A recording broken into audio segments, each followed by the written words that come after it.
Um, Hello everyone. I think I'm going to talk about my current meditation routine um, right now.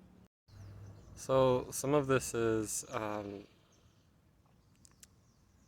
of standard Buddhist teachings or like some variation of that, and then some of this is just like my own stuff. Uh, that I just I'm trying. Yeah. Sometimes I also don't know how much exactly I made up and how much is like a standard thing. Um, I mean, there's also some degree of discover it for yourself in Buddhism, right? So, or like there's this idea that you could you could follow the path to some degree on your own and like make realizations and make like valid conclusions. But I'd say that applies more to like overall truth than it does to like meditation technique, I guess. To like finding optimal meditation techniques. I don't know. It sounds like a thing where you need like authority and whatever. Uh, so I'm doing anapanasati, which is a type of samadhi or samatha meditation. Arguably, well, it's a type of concentration meditation. Let's just say, and and then I'm also doing a form of vipassana that's most like Mahasi Vipassana. And both of these I've varied in some way. Uh, yeah. But, if you're not familiar with stuff, it's okay. I'll explain everything. Um, yeah. So I kind of hear a lot of schools of thought about all this, about which one of these two techniques to use, or whether to use both. So I think there's people who use either one exclusively, and there's people who you do anapanasati largely first and then vipassana. Um, and sometimes just for a little bit of time, anapanasati, sometimes for a long time. I guess I'll explain the techniques in general first, and then explain my variations on them, and then I'll explain. Uh, Maybe I'll explain my schedule before the variation I have on them. Yeah. Okay, so Anapanasati is about focusing on your breath, basically. Uh, so it's usually about noticing your breath contact some part of your body, um, and vaguely speaking, it builds concentration. And a lot of the time, the idea is that this kind of is a foundation for starting to work on vipassana. Uh, in in Buddhism, you kind of have three categories of things to work on. One is like right action, then right concentration, and then right, let's say, wisdom. Um, so action is like just basically a moral code usually, like the eight or however many precepts. Um, Concentration is a lot of the time it's just anapanasati. Could be other things, but and then wisdom is vipassana. Uh, Traditional Mahasi style vipassana is about um, focusing on usually your breath again, uh, but maybe some variation of that that's like easier to focus on than when you do anapanasati. And then you notice, let's say, thoughts or whatever you're paying attention to, and labeling them in some sense. And a way you could see this is that um, Anapanasati helps you, gives you kind of concentration. It also gives you like tranquility. Uh, but maybe a way to see this is that it's for kind of a short period of time, whereas Vipassana is kind of a longer term purification of the self, and is like is kind of like, the path to like liberation or nirvana or whatever. Okay, so I'll talk about my variations now. Finally, um, so for Anapanasati, uh, yeah, there's this idea of like uh, concentration and that you're building concentration. Uh, I, my interpretation a little bit is that you're also trying to largely build sensitivity. Um, so the state that you're going for is tranquil, sensitive, concentrated. And so, yeah, so for me, what I do is I have like a sequence of possible places to concentrate on to notice my breath. Uh, that get progressively harder and harder to notice. So I think the one I could kind of always notice is the around the rim of my nostrils right here. Uh, so you're noticing your breath as it, right. You could be noticing like just, yeah, the sensation of the breath. You could be noticing the heat, the cold, the direction of the breath maybe, and I think it's also cool to kind of like lose awareness of your breathing itself, and then just pay attention to, you see the breath through whatever part uh, you're paying attention to. The next region I would say is like right here, this whole region, and then you could do variation where you kind of notice a uh, smaller and smaller spot within that region. I guess you could always do that. Um, but yeah, so like a small spot would be like right here, for example. Uh, so yeah, you're only focused on that spot, and you kind of lose sensitivity in the rest. You don't really feel like what you're not paying attention to. So one thing you could do to notice a subtler and subtler sensation is try to go away from the center of your lip, right? Um, yeah, that's a variation. And then I think what I another spot that's harder than this area in general is the tip of the nose. So you could, I guess maybe I would do uh, make this smaller, right? And then you could skip going to the side if you want, and then just go to the tip of the nose. Um, yeah, so I would say number one, nostrils. Number two, right here. Uh, Number three, the tip of the nose. Okay. So the tip of the nose, you're really noticing the air going over, right? Um, you could even go up the nose a little bit. Um, and then, interestingly enough, the next area I choose is around here. So in terms of like being higher up in your face and feeling your breath coming out of your nose, and then kind of puffing out, I find around here below your eyebrow is the place where I could kind of pick it up the most next.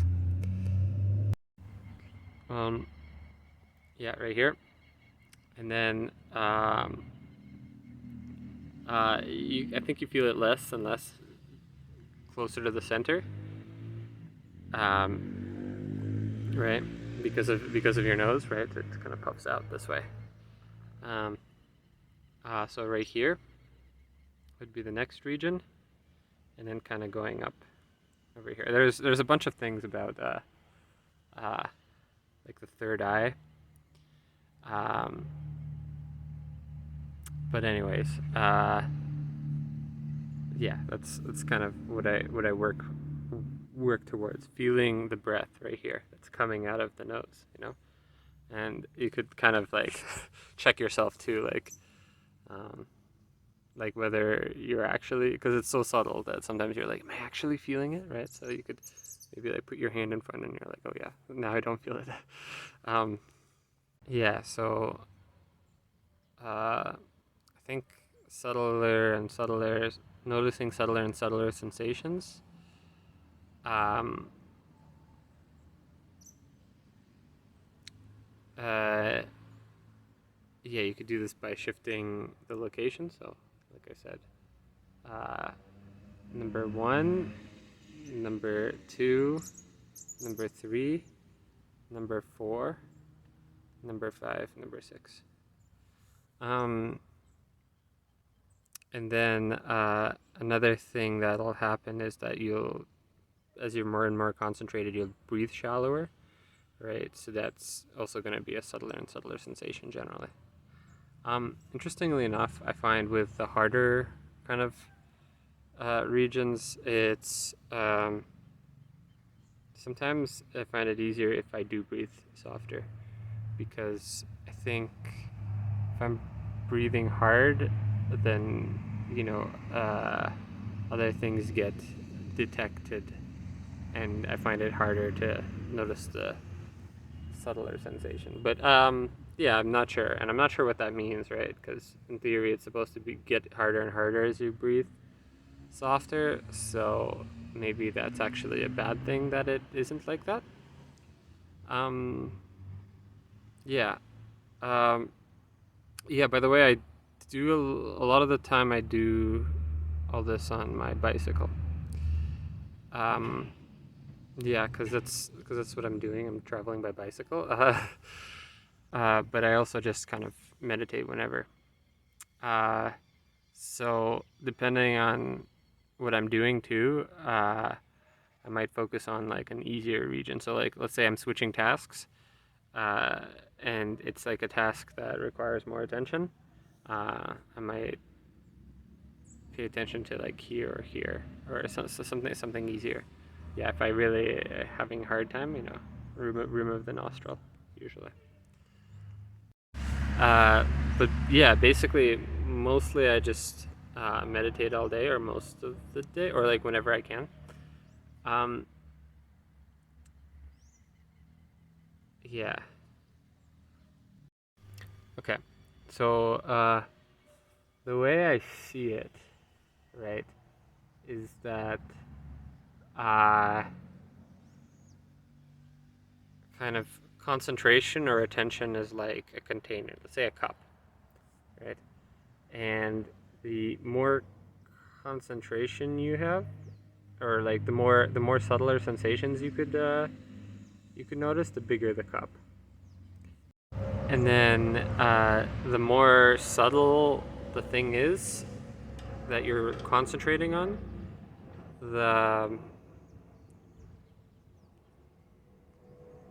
the larger of an object it's represented by. So like uh, if you're concentrating on something really, really subtle, it's like trying to stuff a big object into your cup. So there's two things that could happen, right? One is that your cup is too small and the object just falls out, which means that you gotta kind of practice stretching your cup with like progressively bigger and bigger objects. Another thing I feel that happens is like the objects, the objects that you're concentrating is smaller, and hence what happens is that you could stuff other things inside the cup. Meaning like it naturally gets stuffed with like thoughts and such. So you could pay attention to things while So you think of things while still focusing on the object, um, and it's hard to kind of push those things out non-forcefully. So I think there's ideas where you just stay with one kind of type of object, like you just pick like this or this, and then you don't seek subtler and subtler objects, and then um, you know, and then and then at least um, you do hear ideas where you uh, try to look at subtler and subtler objects. So in a sense, maybe it's not optimizing for concentration, but rather sensitivity. Um, yeah, and like I said, it gives you like a good sort of a good positive state, but the main point of it is to um, boost your kind of vipassana capabilities, right? Which, in theory, makes the kind of longer term difference. Uh, so in Buddhism, it's said that uh, all suffering comes from either uh, craving, aversion, or ignorance. Uh, I kind of the way I think of it is like all suffering comes from attachment. I mean, there's like ignorance too, but yeah. Um, the main thing you're dealing with is attachment, and yeah, I don't know. It's just the word I like to use. So it could be attachment to like a person, a thing, or it could be an attachment to having things be a certain way. That's really common. So like most actions are motivated by attachments. Also, like oftentimes when you have to make decisions, right? That's two conflicting attachments. Um, yeah, and decisions are like the source of a lot of suffering in some sense. It's like I said, it's like this conflict, right?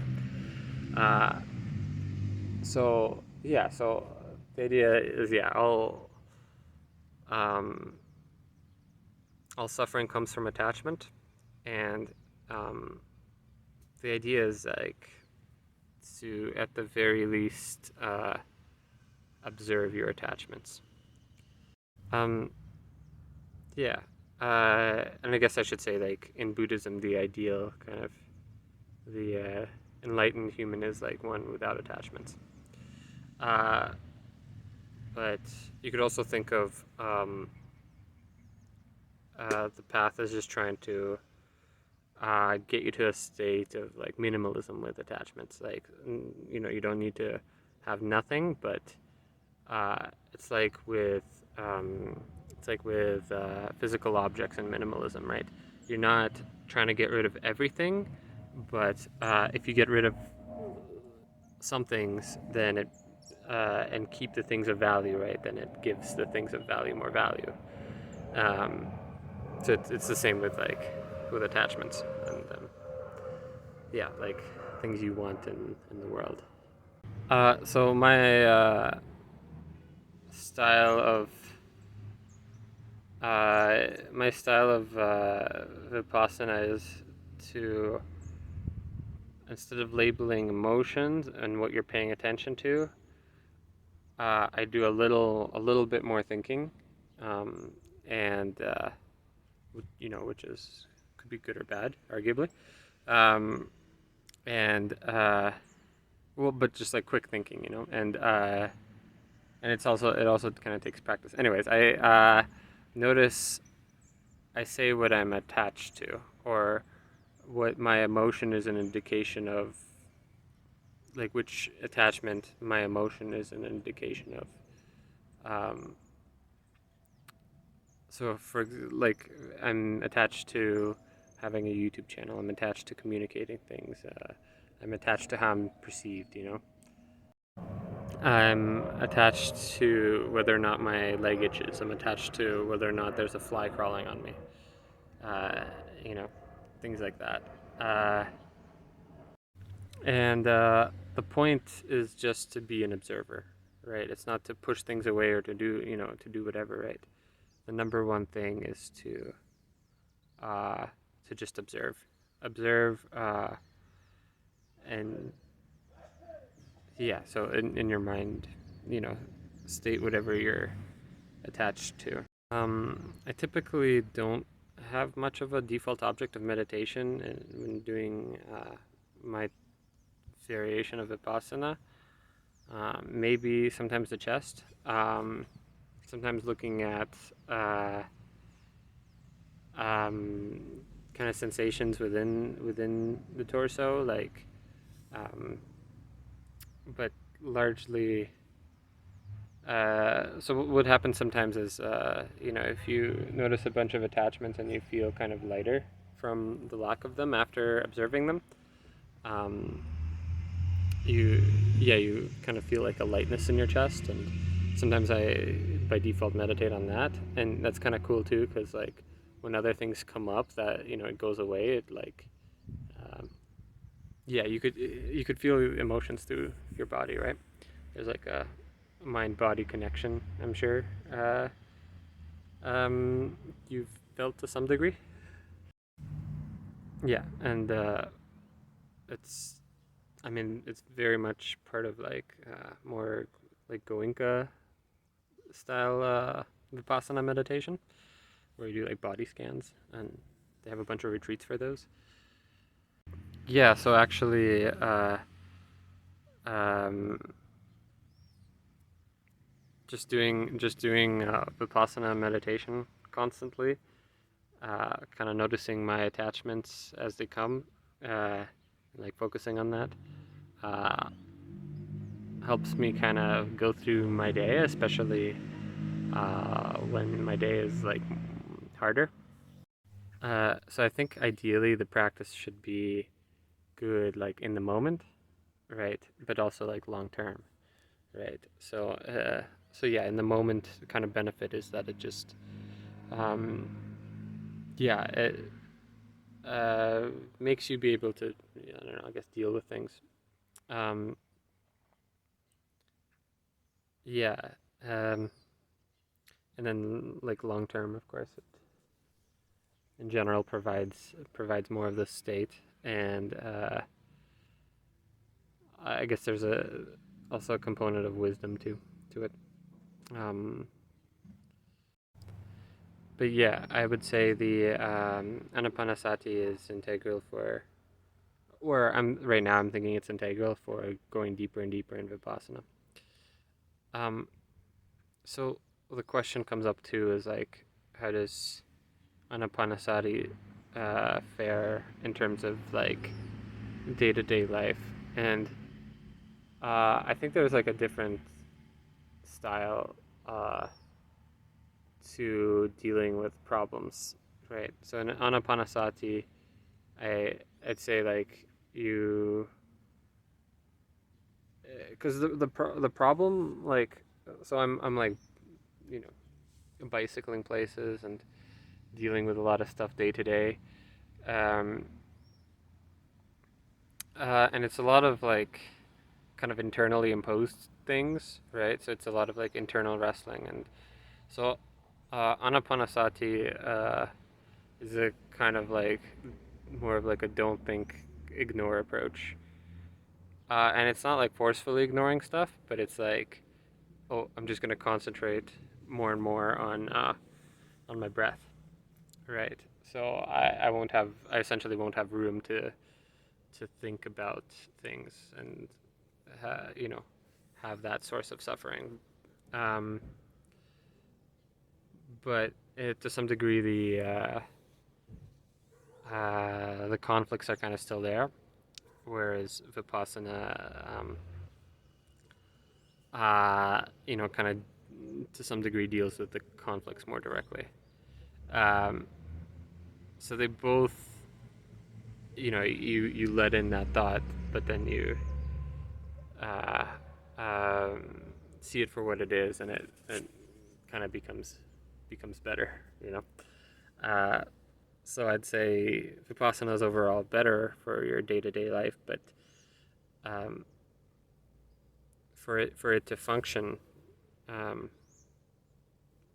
better and better in the long term, you uh, also want to have Anapanasati, or that's my philosophy right now. Um, I think I generally used to just use Vipassana more. Um, but yeah, now I'm having to deal with myself. Okay, I'll talk about my schedule actually. Uh, so I do Anapanasati to Vipassana in a 1 to 3, no, 1 to 2 ratio, right? Um, so I do like 1 day Anapanasati, then 2 days uh, Vipassana. Then I do 2 days Anapanasati, 4 days Vipassana. Then 3 days Anapanasati. So Anapanasati goes up by 1 each time, and then Vipassana goes up by 2. Um, yeah, and I'm just kind of starting this thing right now, sort of. I just finished my 3 days of Anapanasati, and then this is my first of 6 Vipassana days. Um, yeah, so there's interesting things that happen. Like, I think the Anapanasati days are kind of harder for me. I think a big thing is that um, motivating myself to do anything with Anapanasati is harder. Because with Vipassana, I just keep noticing, oh, I'm attached to comfort. I'm attached to comfort. You know, with Anapanasati, I'm just like, okay, well, let's just sit here and meditate. You know, like and like forget everything. You know, um, yeah. I think I also get big urges to speak and express myself when transitioning from Anapanasati to Vipassana. So that's interesting. I don't know if I should be resisting these urges, but I think I just realized that it has happened twice now. Yeah, or maybe not actually. Anyways, um, okay. I think I explained everything. Um, yeah, I guess maybe a quick summary of everything. Um, okay, so I do 2 meditation techniques, Anapanasati and Vipassana. Anapanasati, I focus on the sensation of my breath. Uh, so I try to focus on places that are more and more harder to focus on. So the easiest place is right here, then right here, then right here, then right here, then right here, then right here. Yeah, so I always focus on the hardest place I could focus on generally, or close to it. Uh, then I also do Vipassana, where I just uh, whatever emotions I feel, I notice the attachments that they're associated with. So if I'm angry, like, it's probably because, I don't know, somebody stepped on my sleeping mat, right? I'm attached to my sleeping mat being clean. And I notice it, I guess I didn't say this, I notice it just quickly too. I don't stress too much about like labeling, right? You just, um, if you can't figure out what exactly you're attached to, maybe you're not that attached to it. Um, yeah, don't stress too much about thinking about this. I do sitting meditation sometimes, but mostly I just meditate all the time throughout my day. To varying degrees. I meditate the least if I'm talking to somebody. And I do first I do 1 day of Anapanasati, then Then I do 2 days of Vipassana, 2 days of Anapanasati, and double 2 days, so 4 days of Vipassana, 3 days of Anapanasati, double that, so 6 days of Vipassana, 4 days of Anapanasati, double that, so 8 days of Vipassana, and so on. Yeah, and just keep going up. Yeah, so yeah, that's it. That's my schedule and everything about it. Yeah, have a good day.